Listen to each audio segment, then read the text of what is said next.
This is Gene Key with Skyserve America News.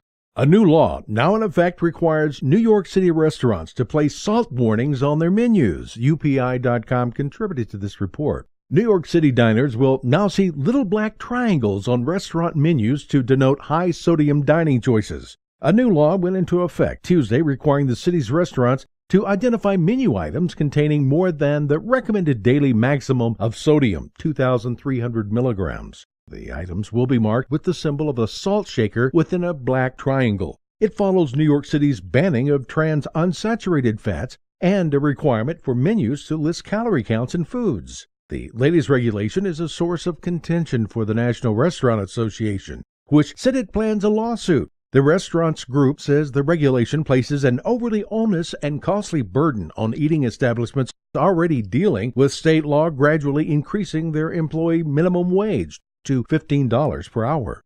A House bill has been proposed which requires the feds to get a search warrant in order to get your old emails. The AssociatedPress.com contributed to this report from Washington. Investigators would need a search warrant to get your old emails under a bill considered Tuesday by a House panel looking to update a nearly 30-year-old federal law to reflect today's cloud-based communications, and would close a loophole in the 1986 Electronic Communication Privacy Act, which passed before online storage became so convenient and inexpensive.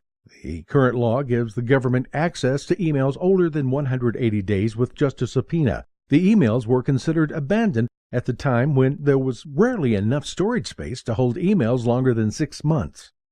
Pay It Forward is heard during the holidays as more people show their kindness. In San Diego, a woman is paying it forward. The AssociatedPress.com contributed to this report. A San Diego area woman is working hard to honor the memory of a stranger who died hours after he paid for her groceries and asked for her to pay it forward. Matthew Jackson of Oceanside was killed in a car crash on November the 11th, less than 24 hours after he met Jamie Lynn Knighton. Knighton was ahead of Jackson in a line to pay for her groceries when her card was declined. That's when Jackson stepped up and offered to foot the bill, which came to more than $200.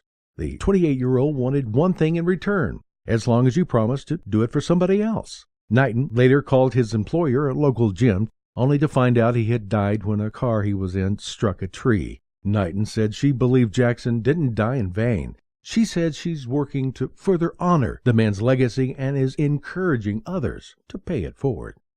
This is Gene Key, Skyserve America News.